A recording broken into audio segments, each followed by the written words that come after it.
49일의 혼백 여행. 내가 죽은 후에야 비로소 알게 되었다. 내 육신은 떠났지만 영혼은 아직 이 세상에 머물러 있다는 것을. 49일. 그것은 영혼이 이승과 저승의 경계를 헤매는 시간. 누구도 내 목소리를 듣지 못하고 내 존재를 느끼지 못하는 이 고독한 시간 속에서 나는 진실을 찾아 헤맸다. 나를 죽음으로 몰아넣은 자의 정체, 그리고 내가 이 세상에 남겨진 진짜 이유. 49일간의 여정이 끝나면 모든 것이 밝혀질 것인가? 아니면 영원히 이 세상을 떠돌게 될 것인가? 의문의 죽음, 선비 이수연의 마지막 순간과 혼백의 탄생. 조선 영조 38년 한양의 가을밤. 달빛이 창문을 통해 서재를 은은하게 비추고 있었습니다. 이수연은 깊은 생각에 잠긴 채 붓을 들고 있었습니다. 그의 얼굴은 창백했고 눈빛에는 깊은 고뇌가 서려 있었습니다. 이 문서가 세상에 알려지면 많은 것이 변할 것이다. 이수연은 자신이 쓴 글을 다시 한번 읽어 내려갔습니다. 그것은 지방 관리들의 부패와 백성들의 고통에 관한 고발장이었습니다. 수개월간 몰래 조사하며 모은 증거들, 그가 목격한 모든 진실이 그 안에 담겨 있었습니다. 갑자기 밖에서 발자국 소리가 들렸습니다. 이수연은 급히 문서를 감추었습니다. 누군가가 문을 거칠게 두드렸고 이어서 강제로 문이 열렸습니다. 검은 복장의 사내들이 들이닥쳤습니다. 역적 이수연 체포하라. 무슨 말도 안 되는. 내가 어찌 역적이란 말이오. 이수연이 항의하려 했으나 그들은 이미 그를 거칠게 붙잡고 있었습니다. 그들의 손에는 이미 체포명령서가 들려 있었습니다. 감히 조정을 비방하고 관리들을 모욕한 죄, 내 죄를 내가 알겠느냐? 이수연은 당황했습니다.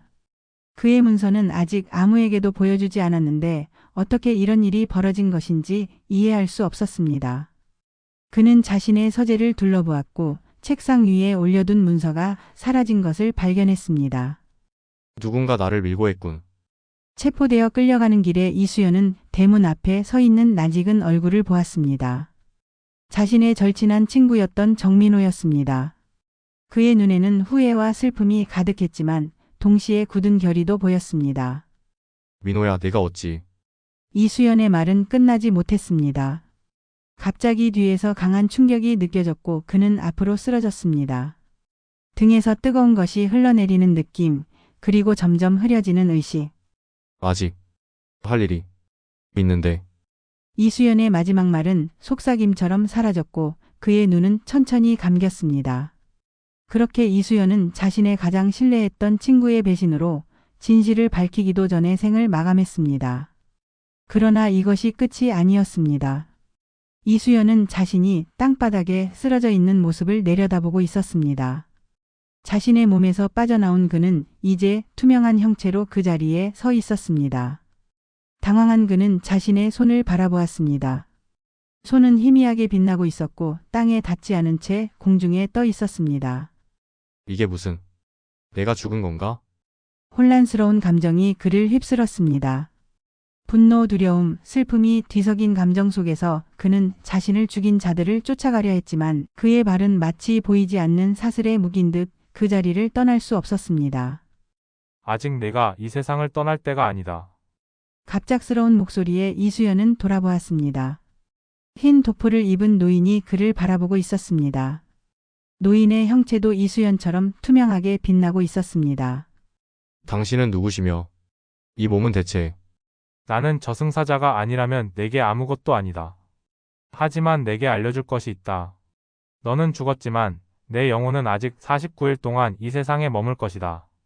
그 시간 동안 내가 해야 할 일이 있다. 49일이라. 제가 무엇을 해야 합니까? 그것은 네가 스스로 찾아야 한다. 내 죽음의 진실, 그리고 내가 이 세상에 남겨둔 미완의 일. 49일 안에 그 모든 일을 마무리해야만 저승으로 평안히 갈 수 있을 것이다.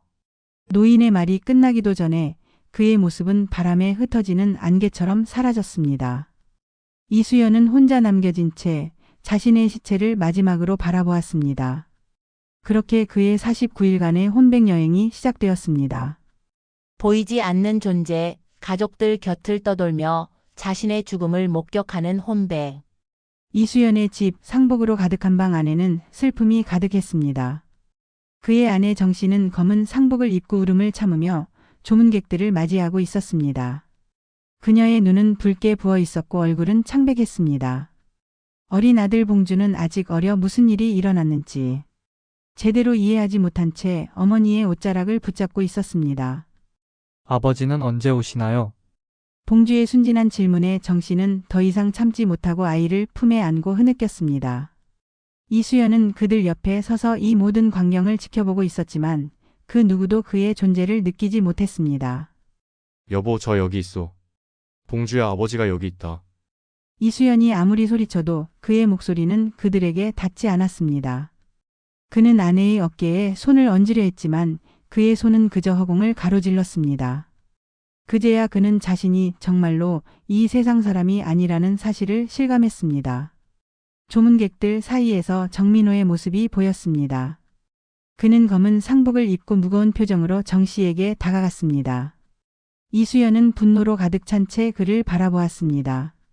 형수님 삼가 조의를 표합니다. 수연이 형이 이렇게 될 줄은 몰랐습니다. 정민호의 목소리는 진심으로 슬퍼 보였지만 이수연은 그의 눈에서 위선을 읽을 수 있었습니다. 그는 민호에게 달려들어 그를 치려 했지만 그의 손은 그저 민호를 통과할 뿐이었습니다. 내 탓이다. 네가 나를 배신했어. 어떻게 그럴 수가 있어. 이수연의 절규는 아무에게도 들리지 않았고 그의 분노는 그저 허공에 떠돌 뿐이었습니다.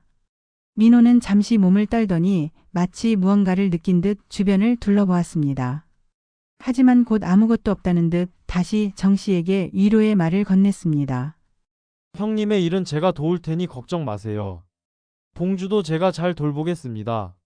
고맙습니다. 서방님의 친구로서 이렇게 도와주시니. 정 씨의 감사 인사에 이수연은 더욱 분노했습니다. 그는 아내에게 민호의 진짜 모습을 알려주고 싶었지만 그의 목소리는 전해지지 않았습니다. 날이 저물고 조문객들이 모두 떠난 후 이수연은 홀로 정자에 앉아 있었습니다. 달빛이 그의 투명한 형체를 비추고 있었고 가을 바람이 그를 통과해 지나갔습니다. 그는 더 이상 바람을 느낄 수 없었고 달빛의 따스함도 느낄 수 없었습니다. 49일. 내가 무엇을 해야 하는 걸까? 그때 멀리서 누군가가 걸어오는 모습이 보였습니다. 밤늦은 시간 이수연의 집을 찾아온 사람은 흰 도포를 입은 노인이었습니다. 그는 이수연의 집 문 앞에 서서 잠시 머뭇거리다가 문을 두드렸습니다. 정 씨가 문을 열고 노인을 맞이했습니다. 누구신지요? 이 늦은 시간에. 죄송합니다만 고인의 물건을 전해드리러 왔습니다. 노인은 작은 나무 상자를 내밀었습니다. 정 씨는 의아한 표정으로 상자를 받아들었습니다. 이수연은 호기심에 그들 가까이 다가갔습니다. 고인의 물건이라니요. 어디서 얻으신 건가요? 그건 중요하지 않습니다. 다만 이 상자 안에 있는 것을 잘 보관하시길 바랍니다. 때가 되면 그것이 모든 진실을 밝혀줄 것입니다. 노인의 신비로운 말에 정 씨는 혼란스러워했지만 상자를 받아들였습니다. 노인이 떠난 후 정 씨는 상자를 열었습니다. 안에는 이수연이 쓰던 붓과 작은 쪽지가 들어 있었습니다. 이수연은 그 쪽지가 무엇인지 보기 위해 가까이 다가갔습니다. 쪽지에는 단 한 줄이 적혀 있었습니다. 진실은 반드시 밝혀진다. 소월을 찾아라. 이수연은 그 이름을 들어본 적이 없었습니다. 소월이라. 그는 그 이름을 기억하며 자신의 49일 여정의 중요한 단서가 될 것이라 직감했습니다. 첫 만남, 혼백을 볼 수 있는 무녀 소월과의 만남. 이수연은 며칠 동안 소월이라는 이름의 주인을 찾아 한양 곳곳을 헤매었습니다. 혼백이 된 그는 벽을 통과하고 순식간에 먼 거리를 이동할 수 있었지만 사람들과 소통할 수 없다는 한계가 있었습니다. 그럼에도 불구하고 그는 포기하지 않고 찾아다녔습니다. 이수연이 한양의 북쪽 외곽 산자락에 위치한 작은 초가집에 도착했을 때는 달이 높이 떠 있었습니다. 그 집 앞에는 작은 도롱이가 걸려 있었고 희미한 불빛이 창문을 통해 새어 나왔습니다. 이수연은 본능적으로 이곳이 그가 찾던 곳임을 느꼈습니다. 들어오세요. 오래 기다렸습니다. 갑작스러운 목소리에 이수연은 놀랐습니다. 그 목소리는 분명 그를 향한 것이었습니다. 문이 천천히 열리고 그 안에는 검은 머리를 길게 늘어뜨린 젊은 여인이 서 있었습니다. 그녀는 흰 무복을 입고 있었고 눈빛은 깊고 신비로웠습니다. 당신이 소월인가요? 어떻게 저를 볼 수 있습니까? 이수연이 조심스럽게 물었습니다. 혼백이 된 후 처음으로 누군가와 대화할 수 있다는 사실에 그는 감격했습니다. 네, 저는 소월입니다. 이수연 선비님 들어오세요. 당신을 기다리고 있었습니다. 소월은 문을 더 활짝 열어 이수연을 안으로 초대했습니다. 방 안은 단정하게 정리되어 있었고 한쪽에는 작은 제단이 마련되어 있었습니다. 향이 피어오르고 있었고 그 향기는 이상하게도 이수연의 혼백에게도 느껴졌습니다. 어떻게 저를 알고 볼 수 있는 건가요? 저는 무녀입니다. 산자와 죽은 자 사이의 경계를 볼 수 있지요. 당신의 죽음 소식을 듣고 당신의 혼백이 올 것을 알고 있었습니다. 소월의 설명에 이수연은 조금 안심했습니다. 그는 자신의 상황을 설명했습니다. 억울한 죽음, 배신한 친구, 그리고 49일 동안 이 세상에 머물러야 한다는 저승사자의 말까지.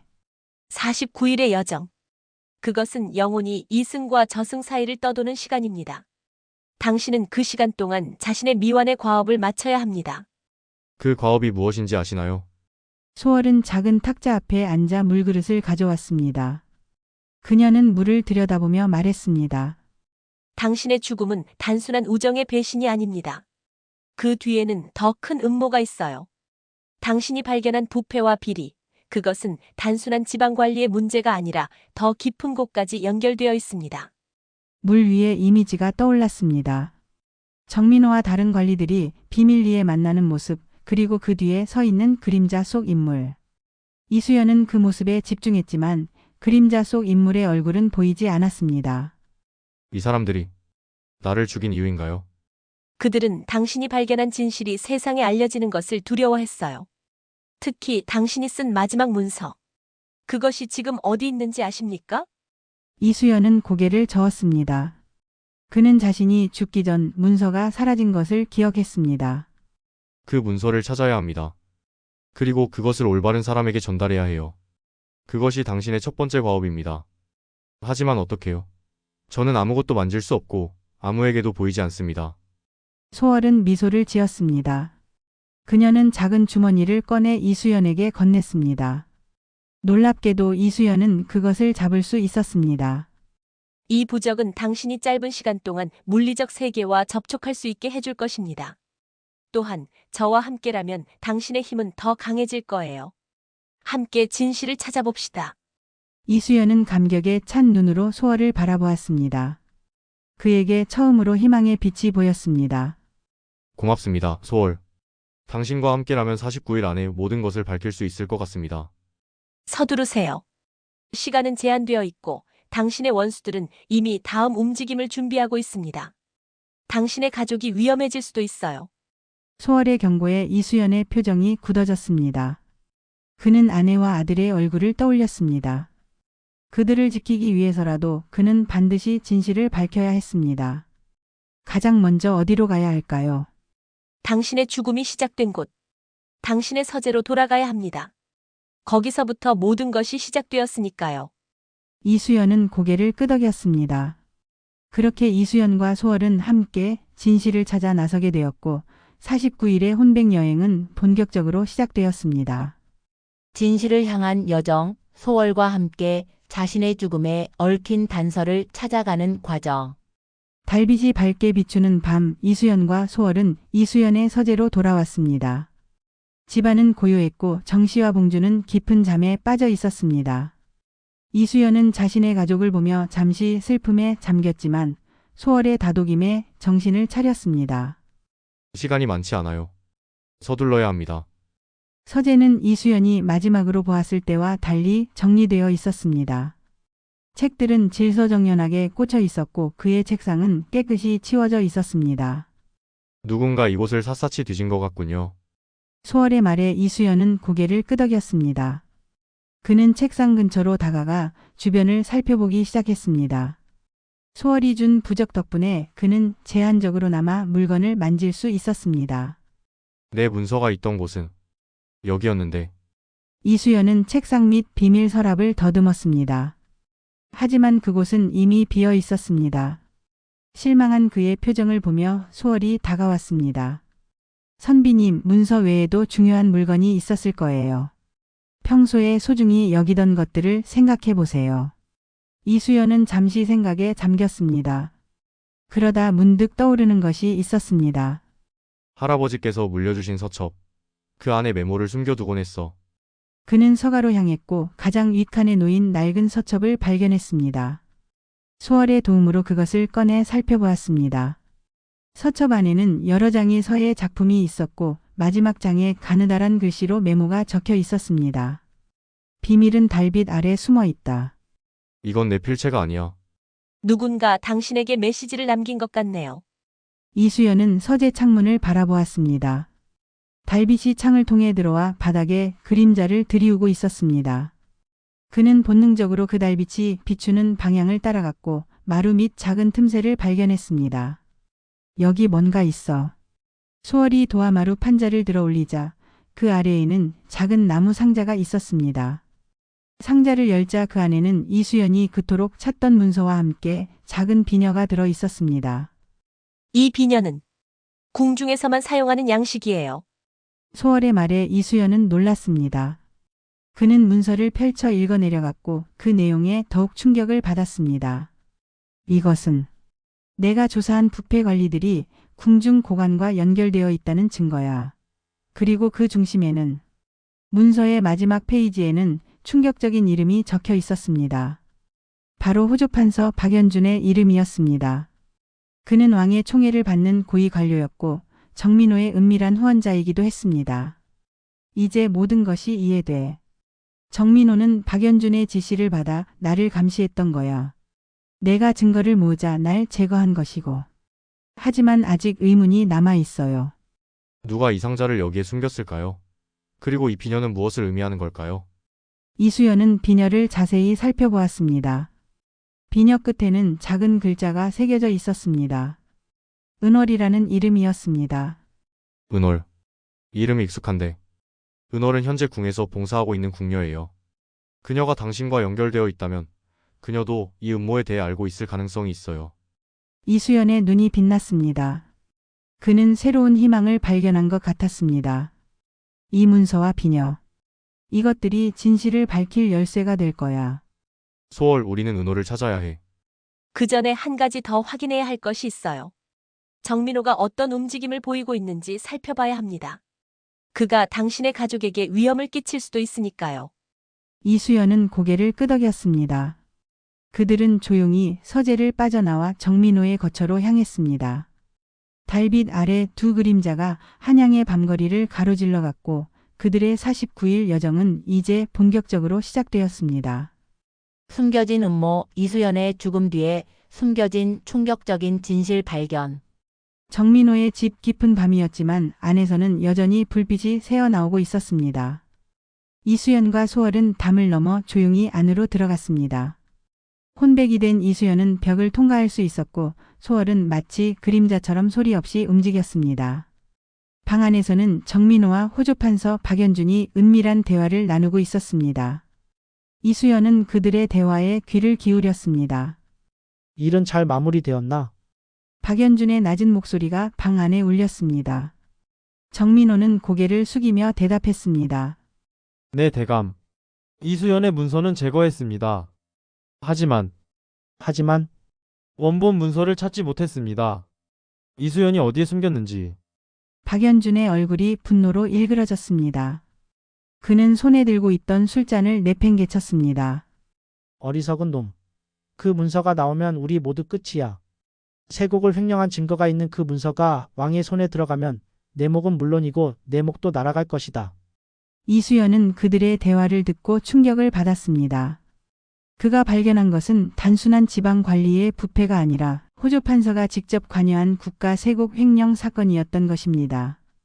하지만 걱정 마십시오. 이수연의 가족들을 감시하고 있습니다. 그들이 움직이면 바로 알 수 있을 겁니다. 그것만으로는 부족해. 내일이면 왕께서 황궁하신다. 그 전에 모든 것을 마무리해야 해. 이수연의 처와 아들. 그들을 없애버려.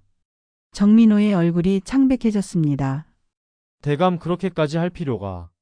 내가 망설이면 너부터 제거하겠다. 이해했나? 정민호는 마지못해 고개를 끄덕였습니다. 이수연은 분노와 공포로 가득 찼습니다. 그는 소월을 향해 급히 속삭였습니다. 내 가족이 위험해. 우리는 그들을 보호해야 해. 소월은 침착하게 그를 바라보았습니다. 먼저 은호를 찾아야 해요. 그녀만이 이 모든 진실을 왕에게 전할 수 있을 거예요. 두 사람은 서둘러 그곳을 빠져나와 궁으로 향했습니다. 궁을 들어가는 것은 쉽지 않았지만 혼백이 된 이수연은 벽을 통과할 수 있었고 소월은 무녀로서의 비수를 사용해 경비를 피할 수 있었습니다. 깊은 밤 고요한 궁의 후원에서 그들은 마침내 은호를 발견했습니다. 은월은 마치 누군가를 기다리는 듯 연못가에 홀로 서 있었습니다. 소월이 먼저 다가갔습니다. 은월 아가씨, 은월은 놀라서 돌아보았지만 소월의 모습을 보자 마치 예상했다는 듯 안도했습니다. 당신이 소월 무녀군요. 그리고 그녀의 시선이 이수연에게 향했습니다. 놀랍게도 그녀는 이수연의 혼백을 볼 수 있었습니다. 이수연 선비님, 당신은 어떻게 저를 볼 수 있습니까? 저는 천안을 가지고 태어났어요. 산자와 죽은 자 모두를 볼 수 있죠. 이렇게 찾아오실 줄 알고 기다렸습니다. 은월은 소매 속에서 작은 봉투를 꺼냈습니다. 그것은 왕의 인장이 찍힌 것이었습니다. 이건 왕께 직접 전달할 수 있는 밀서입니다. 저는 사실 왕의 비밀 감찰관이에요. 박연준의 부패를 조사하고 있었죠. 선비님이 독자적으로 증거를 모으고 계신 것을 알게 되어 돕고 싶었어요. 하지만 너무 늦었군요. 이수연은 충격을 받았습니다. 그는 자신이 혼자가 아니었다는 사실에 감동했습니다. 선비님의 문서와 증거만 있다면 왕께 모든 진실을 알릴 수 있어요. 박연준과 그의 일당을 처벌할 수 있을 거예요. 문서는 있습니다. 하지만 시간이 없어요. 정민호가 이수연의 가족을 해치려 합니다. 소월의 말에 은월의 표정이 심각해졌습니다. 그럼 서둘러야겠네요. 제가 왕의 친위대에 연락할 테니 선비님과 소월 무녀는 빨리 가족들을 보호하세요. 세 사람은 서로 다른 방향으로 흩어졌습니다. 이수연과 소월은 급히 이수연의 집으로 향했고 은월은 왕의 친위대를 찾아 궁 안으로 사라졌습니다. 시간과의 싸움이 시작되었습니다. 마지막 선택 49일의 끝에서 이수연이 내린 최후의 결정. 새벽이 밝아오기 시작했습니다. 이수연의 집 앞에는 이미 정민호와 그의 수하들이 도착해 있었습니다.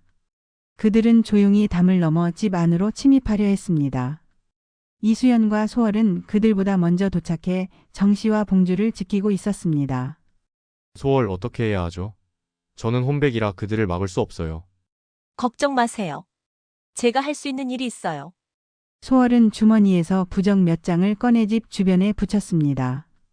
그리고 작은 종과 방울을 흔들며 주문을 외우기 시작했습니다. 갑자기 강한 바람이 일어났고 집 주변에 보이지 않는 장벽이 형성되는 듯 했습니다. 정민호와 그의 부하들이 집 문을 열려고 했지만 갑자기 강한 기운에 튕겨나갔습니다. 그들은 놀라서 주변을 둘러보았습니다. 이게 무슨 일이지? 정민호가 당황해했습니다. 그때 멀리서 말발굽 소리가 들려왔습니다. 왕의 친위대가 도착한 것입니다. 은월이 그들을 이끌고 있었고 그들의 선두에는 다른 고관이 함께 있었습니다. 박연준과 정민호를 체포하라. 왕명이다. 친위대가 외치자 정민호와 그의 부하들은 도망치려 했지만 곧 붙잡혔습니다. 은월은 이수연의 문서를 고관에게 전달했고 그는 문서를 보며 분노했습니다. 이런 패악이 왕께서 친히 처벌하실 것이다. 이수연은 이 모든 광경을 지켜보며 안도했습니다. 그의 가족은 안전했고 진실이 밝혀졌습니다. 소월이 그에게 다가왔습니다. 선비님, 이제 거의 끝났어요. 49일의 여정이 마무리되어 갑니다. 그때였습니다. 이상한 기운이 주변에 감돌기 시작했고 이수연 앞에 흰 도포를 입은 노인이 나타났습니다. 저승사자였습니다. 이수연, 내 시간이 거의 다 되었다. 이제 저승으로 갈 준비를 해야 한다. 이수연은 고개를 끄덕였습니다. 그는 자신의 임무를 완수했다고 느꼈습니다. 하지만 그의 마음 한구석에는 여전히 걱정이 남아 있었습니다. 제 가족은 앞으로 어떻게 될까요? 저승사자는 미소를 지었습니다. 걱정하지 마라. 왕께서 내 충성심과 정의로움을 높이 평가하셨다. 내 가족은 특별한 보호를 받을 것이며 내 아들은 장차 큰 인물이 될 것이다. 이수연의 마음이 편안해졌습니다. 그는 소월에게 감사의 인사를 전했습니다. 소월, 당신이 아니었다면 이 모든 것이 불가능했을 거예요. 정말 감사합니다. 소월은 미소를 지으며 고개를 숙였습니다. 선비님, 저는 그저 인연을 따라 도운 것뿐입니다. 이제 평안히 가세요. 이수연은 마지막으로 자신의 가족을 바라보았습니다. 정씨와 봉주는 아직 그의 존재를 알지 못했지만 그는 그들에게 작별 인사를 전하고 싶었습니다. 여보 봉주야.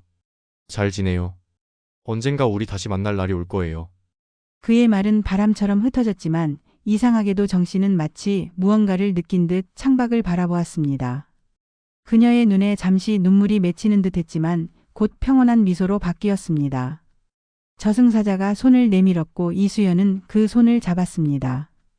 밝은 빛이 그를 감싸기 시작했고 그의 형체는 점점 투명해져 갔습니다. 이수연의 혼백이 빛 속으로 사라졌고 49일간의 여정은 마침내 끝을 맺었습니다.